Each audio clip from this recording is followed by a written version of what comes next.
Date है आज 12 अप्रैल 2022। ये सब टॉपिक कंप्लीट करेंगे इस क्लास में। फर्स्ट टॉपिक है अभ्यास फॉर कॉम्पिटिटिव एग्जामिनेशन। ये प्रीलिम्स और जीएस पेपर 2 के लिए इम्पोर्टेंट है। इसमें सिर्फ दो बात जाननी है, किसने स्टार्ट किया है और इसका टारगेट क्या है। ऑल इंडिया रेडियो ने इसको स्टार्ट किया है। रेडियो पे जो चैनल होते हैं उसने ऑल इंडिया रेडियो न्यूज़ ने स्टार्ट किया है। और इसका मकसद है जो कॉम्पिटिटिव एग्जामिनेशन के लिए स्टूडेंट्स तैयारी करते हैं, जैसे आप कर रहे हो भाई साहब यूपीएससी की, तो इसके लिए एक प्रोग्राम चलाया जाएगा। वहाँ पे आप अपने क्वेश्चन जो भी कुछ पूछना है आप पूछ सकते हो। इसका टारगेट यही है कि जो भी जॉब सीकर्स हैं, प्रिपेयर कर रहे हैं कॉम्पिटिटिव एग्जामिनेशन की, या स्टूडेंट्स हैं प्रिपेयर कर रहे हैं कॉम्पिटिटिव एग्जामिनेशन के लिए, उनकी सहायता करना, उन तक पहुंचना। हिंदी में ये प्रोग्राम होगा। हर सैटरडे को 9:30 से 10 बजे रात को ये ब्रॉडकास्ट किया जाएगा।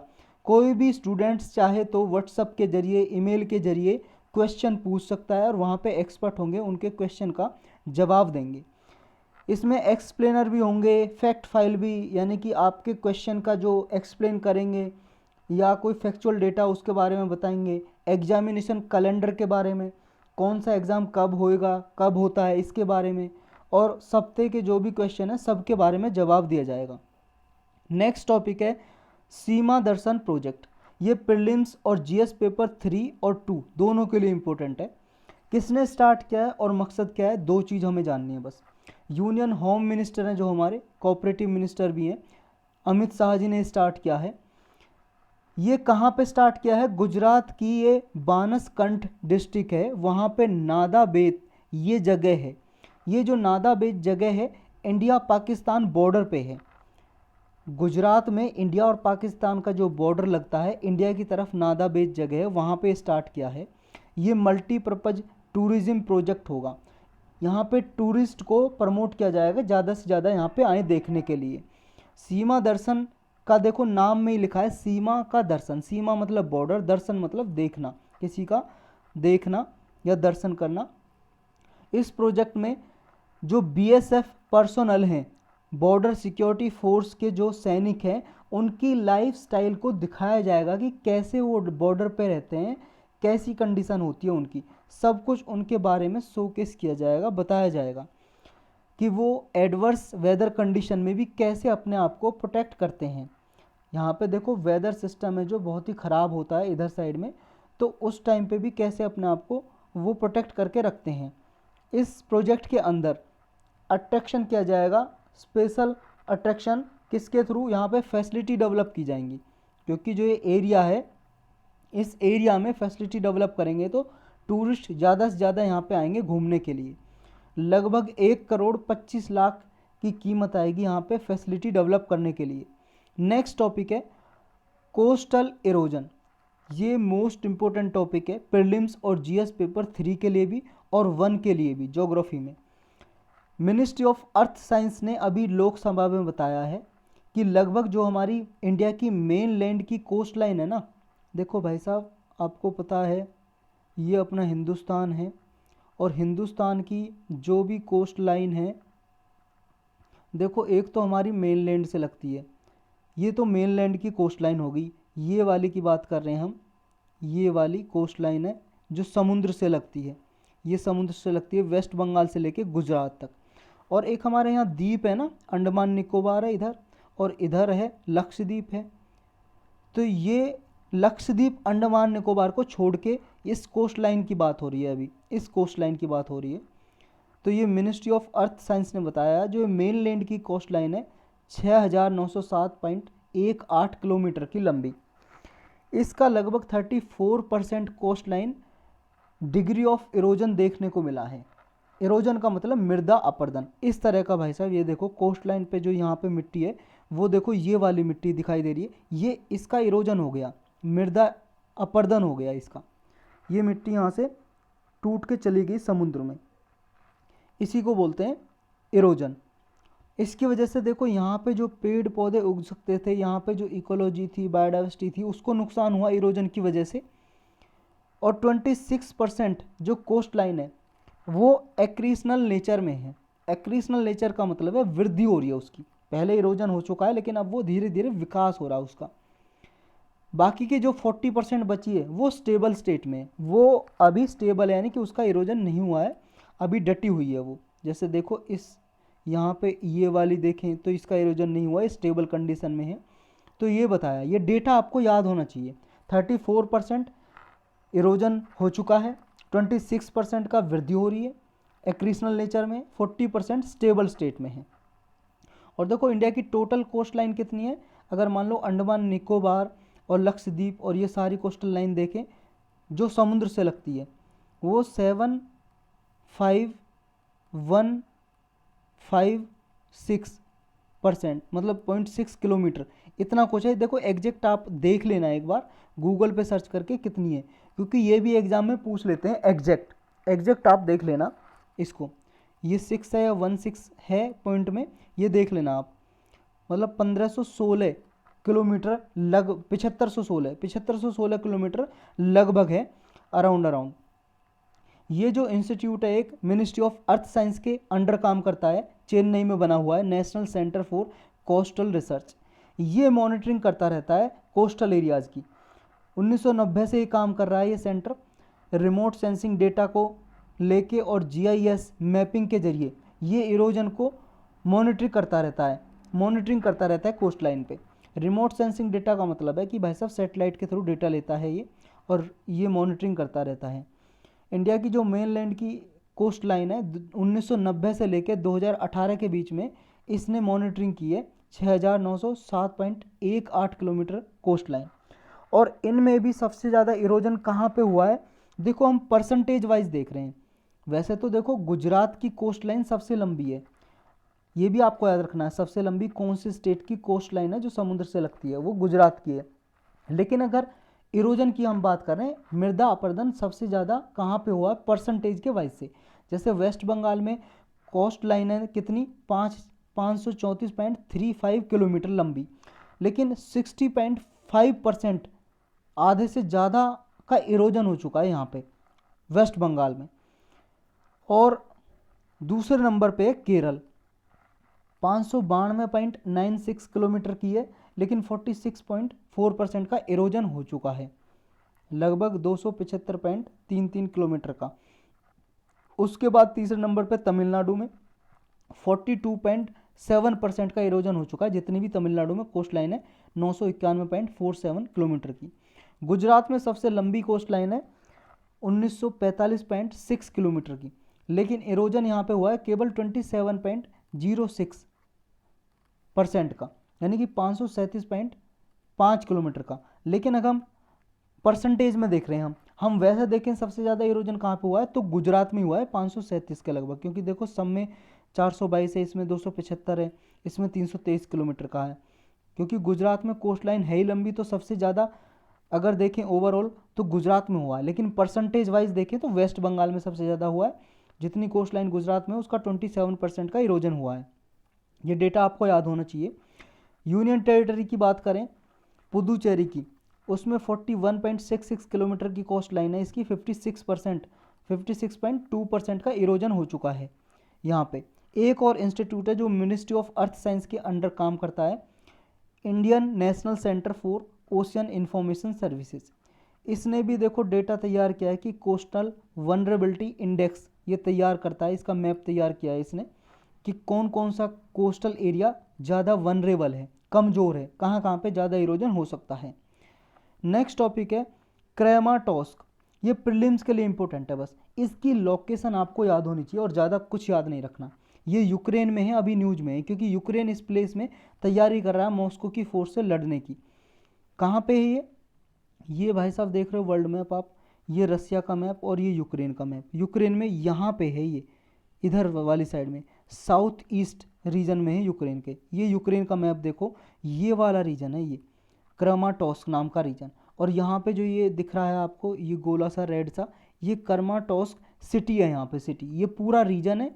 जैसे एक डिस्ट्रिक्ट होती है भाई साहब आपकी, कोई भी मान लो जिस भी डिस्ट्रिक्ट में, उस डिस्ट्रिक्ट में एक सिटी भी तो होगी उस डिस्ट्रिक्ट के नाम से, तो इस तरह से है ये क्रामाटोस्क सिटी। इसमें एक बात तो कहाँ पे है लोकेशन, ये तो आपको पता लग गया कहाँ पे है, लेकिन एक चीज़ और याद रखनी है कि ये कौन सी रिवर के किनारे पे है। रिवर कौन सी है, ये रिवर है भाई साहब, ये कजनी कजनी टोरेट रिवर है और ये किस रिवर की ट्राइब्यूटरी है? ट्राइब्यूटरी का मतलब सहायक नदियाँ, राइट ट्राइब्यूटरी है इसका। सीवर, स्काई, डोनेट ये रिवर है यहाँ पे। तो ये दो रिवर आपको याद होनी चाहिए कि ये कहाँ पे हैं और इनके किनारे पे ये सिटी बसी हुई है। नेक्स्ट टॉपिक है स्टैंडिंग डिपॉजिट फैसिलिटी। ये आरबीआई का एक टूल है जो इन्फ्लेशन को कंट्रोल करने के लिए यूज किया जाता है। प्रीलिम्स और जीएस पेपर 3 के लिए इम्पोर्टेंट है। आरबीआई एक्ट है जो 1949 का, सेक्शन 17 है उसका आरबीआई एक्ट का। इसको यूज करके 2018 में आरबीआई ने ये फैसिलिटी डेवलप की। किस लिए? ताकि मान लो अगर इन्फ्लेशन ज़्यादा हो रही है, महंगाई ज़्यादा बढ़ रही है, उस टाइम पे यानी कि मनी सप्लाई अच्छी खासी है हमारी कंट्री में, मनी सप्लाई को एब्जॉर्व करना चाहती है आरबीआई, यानी कि मनी को जो हाथ में पैसा है लोगों के, उस पैसा को बैंक में डिपॉजिट करा दे, यानी कि आरबीआई अपने पास ले ले अपने पास। वो कैसे लेती है? इस टूल के थ्रू, एसडीएफ के थ्रू, स्टैंडिंग डिपॉजिट फैसिलिटी के थ्रू, लिक्विडिटी को एब्जॉर्व कर लेती है इसके थ्रू। जितनी रेपो रेट होती है ना, रेपो रेट तो आप जानते हो ना, जिस रेट पे, जिस दर पे बैंक, जो कॉमर्शियल बैंक होते हैं जैसे एसबीआई है, पंजाब नेशनल बैंक है, ये आरबीआई से उधार लेते हैं, उस रेट को जिस रेट पे आरबीआई से उधार लेते हैं उस रेट को रेपो रेट बोलते हैं। जितनी रेपो रेट होती है, मान लो रेपो रेट 4% है, तो उस रेपो रेट से जो एसडीएफ का रेट होगा वो 25 बेसिस पॉइंट ये कम होगा। बेसिस पॉइंट का मतलब है 0.25% कम होगा। अगर 4% रेपो रेट है तो एसडीएफ रेट ऑटोमेटिकली हो जाएगा 3.75%, इतना हो जाएगा। यानी कि वो अपना पैसा डिपॉजिट कर सकते हैं ओवरनाइट का मतलब है एक रात के लिए, 24 आवर के लिए। तो इतना याद रखना, एसडीएफ जो फैसिलिटी है इन्फ्लेशन को एब्जॉर्ब कंट्रोल करने के लिए यूज हो सकती है। या देखो जब मनी सप्लाई कम है तो पैसा मार्केट में जारी करने के लिए भी ऐसे यूज कर सकती है आरबीआई इसको। लेकिन जनरली लिक्विडिटी को एब्जॉर्ब करने के लिए यूज किया जाता है जब इन्फ्लेशन ज़्यादा हो, बैंकों से पैसा डिपॉजिट कराया जाता है ओवरनाइट के लिए। लेकिन इसे लॉन्गर टेनर के लिए भी यूज कर सकती है। लॉन्गर टेनर का मतलब लंबे समय के लिए, लेकिन लंबे समय भी ज़्यादा नहीं होता, 14 डेज लगभग अराउंड। तो यानी कि ये शॉर्ट टर्म फैसिलिटी है एसडीएफ, इन्फ्लेशन को कंट्रोल करने के लिए, लिक्विडिटी को एब्जॉर्ब करने के लिए। लिक्विडिटी का मतलब मनी सप्लाई होता है। लिक्विडिटी, ये लिक्विडिटी की स्पेलिंग देखी होगी आपने। ये लिक्विडिटी मतलब इकोनॉमी की टर्म में लिक्विडिटी का मतलब है मनी सप्लाई। जितना भी मनी लोगों के हाथ में है या बैंक में अपना डिपॉजिट कर रखा है, जो जिसे वो निकाल सकते हैं कभी भी एटीएम में जाके, वो सब मनी सप्लाई में आता है। नेक्स्ट टॉपिक है यूएन रिफॉर्म्स। देखो इसके लिए स्पेशल लेक्चर ही बनाया हुआ है, उसमें डिटेल से पढ़ा हुआ है, हम ब्रीफली डिस्कस करेंगे इसको। यूनाइटेड नेशन रिफॉर्म की बात अभी कर रहा है यूक्रेन और कई सारी कंट्री भी, क्योंकि यूक्रेन रसिया का वार चल रहा है और रसिया ने जैसे ही इन्वेजन किया, अटैक किया यूक्रेन पे, तो यूएन फेल हो गया इसे रोकने में। तो इसलिए डिमांड हो रही है, यूक्रेन के प्रेसिडेंट हैं जो वोलोदिमीर जेलेंस्की, वो भी बोल रहे हैं, उन्होंने एक बात कही, are you ready to close UN and abandon international law? If your answer is no then you need to act immediately. United Nation से कहा कि क्या आप यूनाइटेड नेशन को बंद करना चाहते हो, इंटरनेशनल लॉ को ख़त्म करना चाहते हो? अगर आपका आंसर नो में है कि नहीं करना चाहते यूएन को ख़त्म और इंटरनेशनल लॉ को नहीं ख़त्म करना चाहते, तो फिर आपको इमीडिएटली एक्शन लेना पड़ेगा, तुरंत आपको एक्ट करना पड़ेगा रसिया के खिलाफ। इशू क्या है? इशू यही है, देखो वीटो पावर है भाई साहब यूनाइटेड नेशन में, 5 नेशन के 5 परमानेंट मेंबर हैं यूनाइटेड नेशन सिक्योरिटी काउंसिल में। यूनाइटेड नेशन का ही एक ऑर्गन है, 6 ऑर्गन है टोटल, उनमें से यूएनएससी एक ऑर्गन है, अंग है। इसमें 10 नॉन परमानेंट मेंबर हैं और 5 परमानेंट मेंबर है। 5 परमानेंट मेंबर कौन कौन से हैं? US, UK, United Kingdom, France, US, UK, France, Russia और चाइना। इन 5 कंट्रीज़ के पास वीटो पावर है। वीटो का मतलब ये है, अगर मान लो कोई डिस्कशन रिजोल्यूशन पास हो रहा है यूनाइटेड नेशन में और अगर एक कंट्री मना कर देती है उस रिजोल्यूशन के लिए, तो वो फिर डिस्कस नहीं किया जाएगा। तो यही कहना है कि वीटो यूज करता आ रहा है 2011 से ही रसिया यूनाइटेड नेशन सिक्योरिटी काउंसिल में भी। 15 टाइम तो सीरिया के लिए वीटो यूज किया जब भी सीरिया के लिए वोट डल रही थी, इसके लिए रिजोल्यूशन लाया जा रहा था, तो रसिया वीटो लगा देता था, डिस्कशन नहीं करवाता था। लेकिन यूनाइटेड नेशन चार्टर है, जो यूनाइटेड नेशन की जो रूल बुक है, ये मान लो यूनाइटेड नेशन का ये कॉन्स्टिट्यूशन है, संविधान है, यूएन चार्टर। यूएन चार्टर का आर्टिकल 6 है, वो जनरल असेंबली को अलाउ करता है, किसी भी मेंबर को वो एक्सक्लूड कर सकता है। लेकिन जब United Nation security council recommendation दे, और यूनाइटेड नेशन सिक्योरिटी काउंसिल का परमानेंट मेंबर है रसिया, रसिया तो कभी रिकमेंड करेगा ही नहीं, क्योंकि रसिया तो वीटो लगा देगा, तो रसिया को यूनाइटेड नेशन सिक्योरिटी काउंसिल से बाहर निकाला ही नहीं जा सकता। तो ये एक प्रॉब्लम है इसमें। एक इंटरनेशनल बैलेंस की कमी है सिक्योरिटी काउंसिल के मेंबर में, क्योंकि ना तो देखो कोई अफ्रीका का मेंबर है परमानेंट मेंबर इसमें, आपके यूएनएससी में परमानेंट मेंबर में, ना ही लैटिन अमेरिका से है। देखो लैटिन अमेरिका इस रीजन को बोलते हैं नॉर्थ और साउथ अमेरिका के बीच वाला रीजन, और ना ही अफ्रीका से एक भी मेंबर है यूनाइटेड नेशन सिक्योरिटी काउंसिल के परमानेंट मेंबर में। तो इसलिए रिफॉर्म सजेस्ट किए जाते हैं। पहला रिफॉर्म है कि सिक्योरिटी काउंसिल को एनलार्जमेंट करो, यानी कि इसको बढ़ाओ, permanent member non permanent member हैं जितने भी, इनको इंक्रीज करो और इंक्रीज करो इनके मेंबर। जो वीटो इसको डिसिप्लिन करो, ऐसा नहीं है वीटो जब मन मर्जी आया तो यूज कर लिया, नहीं तो नहीं। क्योंकि इसके लिए देखो पहली बात तो ये कि कोई भी जैसे 5 परमानेंट मेंबर हैं, वो सिर्फ अपना अपना जो अपना कोई इंटरेस्ट है उसको सर्व करने के लिए यूज करते हैं। तो ये नहीं है कि एक साथ आएँ, अगर 5 परमानेंट मेंबर एक साथ आएँ, कोई डिसीजन लेना चाहते हैं तो एक साथ बैठे और फिर सबकी सहमति से डिसीजन लें, सबको जो एक्सेप्टेबल हो ऐसा सॉल्यूशन ढूंढें। और इसको लिमिट किया जाए वीटो की मास क्राइम जहाँ पे हो, जैसे मान लो कोई अपराध हो रहा है, जैसे अभी यूक्रेन में रसिया वार कर रहा है और लोगों को मार रहा है वहाँ पे, तो इसके लिए वीटो यूज ना हो, ऐसी कोई प्रोविज़न हो। एक प्रोविज़न ये भी हो कि जब कोई वीटो यूज करे तो वो कारण दे, रीजन दे, जनरल असेंबली में कारण दे कि आपने क्यों वीटो यूज किया है, क्यों आप वीटो यूज करना चाह रहे हो, तो इसका एक्सप्लेनेशन भी करे। यूएन चार्टर है, जो रूल बुक है जो यूएन की है, यूनाइटेड नेशन की, ये साइन किया गया था सैन फ्रांसिस्को में। सैन फ्रांसिस्को यूएस में, अमेरिका में जगह है, 26 जून 1945 को, और लागू हो गया था 24 अक्टूबर 1945 को। और यही डेट समझी जाती है यूनाइटेड नेशन बन के तैयार हुआ था 24 अक्टूबर 1945 को। ये यूएन चार्टर है जो यूनाइटेड नेशन की फाउंडेशनल ट्रीटी है, संधि है। इसका ऑब्जेक्टिव क्या, टारगेट यही है कि फ्यूचर में कोई ऐसा वार ना हो, जैसे first world war second world war हुए थे, ऐसा युद्ध ना हो। इंटरनेशनल पीस और सिक्योरिटी को मेंटेन करना, अंतर्राष्ट्रीय स्तर पे शांति और सुरक्षा को ये मेंटेन करके रखता है।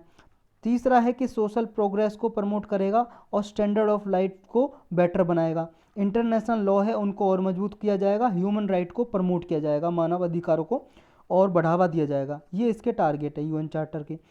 चार्टर है जो एक कंस्टिट्यूएंट ट्रीटी है, सारे मेंबर इसके बाउंड हैं कि आर्टिकल को माने इसके। आर्टिकल 103 है जो यूएन चार्टर का, ये कहता है कि सारे यूनाइटेड नेशन के मेंबर की ऑब्लिगेशन बनती है कि वो ट्रीटी को माने, सबकी ये आभार है कि उसको माने। 4 मेन गोल है यूएन के, यूनाइटेड नेशन के। एक तो international peace and security, friendly relation, सारे नेशन के बीच में फ्रेंडली रिलेशन को डेवलप करना है, कोऑपरेशन बढ़ाना है इंटरनेशनल प्रॉब्लम को सॉल्व करने के लिए। नेक्स्ट है कि जो यूनाइटेड नेशन कोई भी मान लो ऐसा कोई सॉल्यूशन ढूंढना हो, उसके लिए कॉमन एंड तक पहुंचना है, तो सबके बीच में हार्मोनाइज करना है। हार्मोनाइज का मतलब नेशन के बीच में मधुर संबंध हो एक दूसरे राष्ट्र के बीच में। नेक्स्ट टॉपिक है UN peace keeper, United Nation से रिलेटेड है। प्रीलिम्स और जीएस पेपर 2 और 3 के लिए इंपॉर्टेंट है। यूएन की पीस कीपर क्या है, यूनाइटेड नेशन की, ये समझ लो फोर्स है, यूनाइटेड नेशन की फोर्स, सैनिक। खुद के तो होते नहीं है इसके, जो भी यूनाइटेड नेशन के मेंबर होते हैं ना, मेंबर अपनी मर्जी से सैनिक भेजते हैं। जैसे हमारे इंडिया से भेज सकते हैं, किसी भी मिलिट्री से, पुलिस से, या सिविल पर्सनल कर्मचारी भेज सकते हैं। तो ये खुद की फोर्स नहीं होती, यानी कि जो इसके मेंबर होते हैं वो कंट्रीब्यूट करते हैं। क्या ये अनिवार्य है, मैंडेटरी है कि करेंगे ही करेंगे? कोई भी मैंडेटरी नहीं है, लेकिन हाँ लीगली ऑब्लिगेटेड है। लीगली ऑब्लिगेटेड और मैंडेटरी दोनों अलग अलग वर्ड हैं, ये आपको याद रखना है। लीगली ऑब्लिगेटेड का मतलब है कि ये क्योंकि यूनाइटेड नेशन के मेंबर हैं तो उनकी ड्यूटी बनती है, कि उनकी ड्यूटी है, कर्तव्य है कि वो दें। लेकिन मैंडेटरी नहीं है, अनिवार्य नहीं है, कंपलसरी नहीं है कि वो देंगे ही देंगे, उनकी मर्जी है दें या ना दें, लेकिन उनका ड्यूटी बनती है, कर्तव्य बनती है, यानी कि उन्हें देना चाहिए।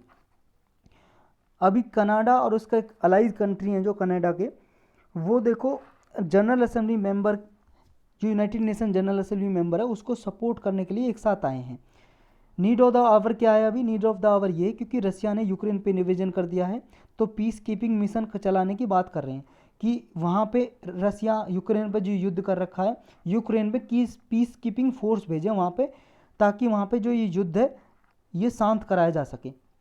यूएन पीस कीपिंग ऑपरेशन कैसे फंड किए जाते हैं, इन्हें मनी कौन देता है इनके लिए? देखो जो भी यूनाइटेड नेशन के मेंबर होते हैं वो अपना कंट्रीब्यूशन देते हैं कलेक्टिवली, अपना इस जो भी मर्जी से अपना जो भी मनी प्रोवाइड करना चाहें तो देते हैं इस पीस कीपिंग फोर्स को मेंटेन करने के लिए, उसी पैसे से इनकी सैलरी जाती है। हर एक मेंबर लीगली ऑब्लिगेटेड रहता है कि वो पे करे अपनी मर्जी से। आर्टिकल 17 बोलता है ये यूनाइटेड नेशन के चार्टर का। टॉप 5 प्रोवाइडर कौन है, सबसे ज़्यादा कौन कंट्रीब्यूट करता है यूएन पीस कीपिंग ऑपरेशन के लिए? सबसे ज़्यादा यूनाइटेड स्टेट्स ऑफ अमेरिका 27.89%, फिर चाइना 15.21%, फिर जापान। देखो ये परसेंट आपको याद ना रहे भली, लेकिन ये टॉप 5 कंट्री आपको पता होना चाहिए कि सबसे ज़्यादा कौन देता है पीस कीपिंग ऑपरेशन के लिए सहायता। United states, China, Japan, Germany और यूनाइटेड किंगडम। पीस कीपिंग क्या है? तो पीस कीपिंग जैसा हमने ऊपर डिस्कस किया, department of peace operation, department of operational support, ये यूनाइटेड नेशन सिक्योरिटी काउंसिल है ना, जो यूनाइटेड नेशन का एक अंग ऑर्गन, उसी के अंदर ये डिपार्टमेंट आते हैं, पीस ऑपरेशन का और ऑपरेशनल सपोर्ट का। ये दोनों डिपार्टमेंट का जॉइंट इफर्ट है ये पीस कीपिंग। पीस कीपिंग यानी कि फोर्स है, ये सिक्योरिटी काउंसिल की फोर्स है। इसमें कौन कौन होते हैं? देखो इसमें यूएन पीस कीपर, यानी कि इन्हें ब्लू बैरेट या ब्लू हेलमेट भी बोलते हैं, क्योंकि इनका जो हेलमेट होता है ना ब्लू होता है इन फोर्स का, इस तरह का। देखो ये ब्लू हेलमेट होता है, इसलिए इनको ब्लू बैरेट या ब्लू हेलमेट के नाम से भी जानते हैं यूएन पीस कीपर को। इसमें सोल्जर भी होते हैं, सैनिक, या फिर पुलिस ऑफिसर भी होते हैं इसमें, पुलिस ऑफिसर, या फिर सिविलियन पर्सनल भी होते हैं, कोई सरकारी कर्मचारी भेजे यूएन के इस काम के लिए अपने देश से। वॉलंटरी बेसिस से मेंबर स्टेट हैं, जो सदस्य हैं जो यूनाइटेड नेशन के, वो अपनी मर्जी से वॉलंटरी बेसिस से कंट्रीब्यूट करते हैं। सिविलियन स्टाफ देते हैं पीस ऑपरेशन के लिए, इंटरनेशनल सिविल सर्वेंट कहलाए जाते हैं वो। इन्हें यूएन सेक्रेटेरिएट है ये रिक्रूट करता है और डिप्लॉय करता है। यूएन पीस कीपिंग को तीन प्रिंसिपल के द्वारा गाइड किया जाता है, 3 सिद्धांत पे काम करता है यूएन पीस कीपिंग फोर्स। पहला है कंसेंट ऑफ पार्टीज, जो भी 2 पार्टी इन्वॉल्व हैं, जैसे यूक्रेन और रशिया इन्वॉल्व हैं युद्ध में अभी, तो यहाँ पे यूएन पीस कीपिंग फोर्स भेजना चाहता है, तो दोनों पार्टी की कंसेंट होनी चाहिए, उनकी, यूक्रेन की और रशिया की। कंसेंट का मतलब सहमति, तब जाकर भेजेंगे। तीसरा प्रिंसिपल है इम्पार्शलिटी, बिना पक्षपात के ये काम करती है, किसी का पक्ष नहीं लेगी, पार्शल नहीं होगी, इम्पार्शल होगी। तीसरा प्रिंसिपल है नॉन यूज ऑफ फोर्स, कि फोर्स का यूज़ नहीं किया जाएगा, क्योंकि यूक्रेन रशिया ही फोर्स का यूज़ कर रहे हैं, आपस में मारने के लिए गोला बारूद का यूज़ कर रहे हैं, गोली चला रहे हैं, तो ये फोर्स का यूज़ नहीं करेगी। एक्सेप्ट, सिवाय सेल्फ डिफेंस या डिफेंस ऑफ मैंडेट, सिर्फ सेल्फ डिफेंस के, अपने आप को बचाने के लिए, अगर इन पे गोली चलाई जा रही है तो अपने आप को बचाने के लिए ये फिर फोर्स यूज करेंगे। या फिर अगर मैंडेट में दिया हुआ है, यूनाइटेड नेशन सिक्योरिटी काउंसिल ने कहा है कि यहाँ पे आपको फोर्स यूज करने, तो तब ये फोर्स यूज करती है, वरना ये यूज नहीं करती।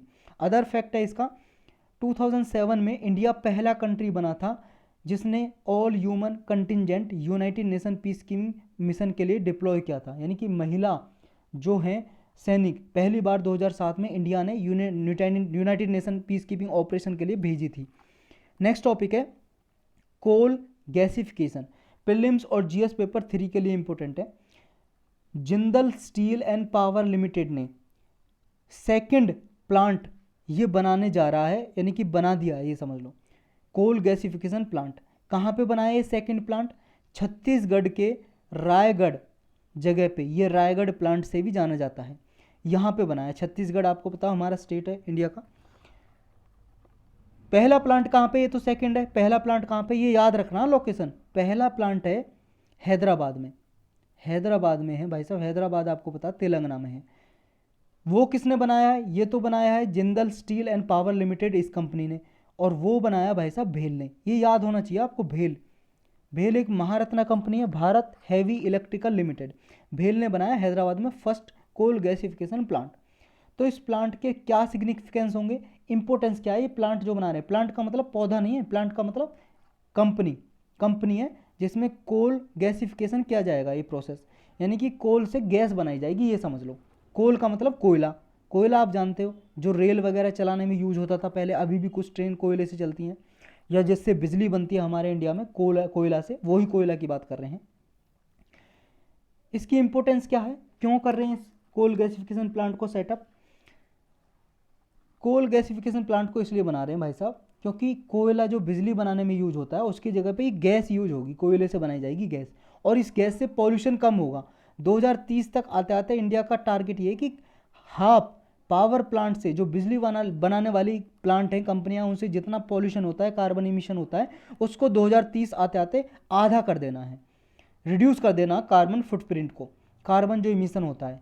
और कोल गैसिफिकेशन क्योंकि ग्रीनर अल्टरनेटिव है, ग्रीनर अल्टरनेटिव का मतलब है कि एक विकल्प है ये, जिसकी वजह से कार्बन इमिशन कम होगा। क्योंकि जो फॉसिल फ्यूल को फर्नेस में जो भट्टी होती है भाई साहब, फॉसिल फ्यूल जैसे कोयला को जलाया जाता है, उसकी वजह से बिजली बनाई जाती है स्टीम से, उसकी अपेक्षा कोल गैसिफिकेशन का जो प्रोसेस है कम कम पॉल्यूशन फैलाएगा। तो क्या है कोल गैसिफिकेशन और कौन सी गैस बनेगी इससे?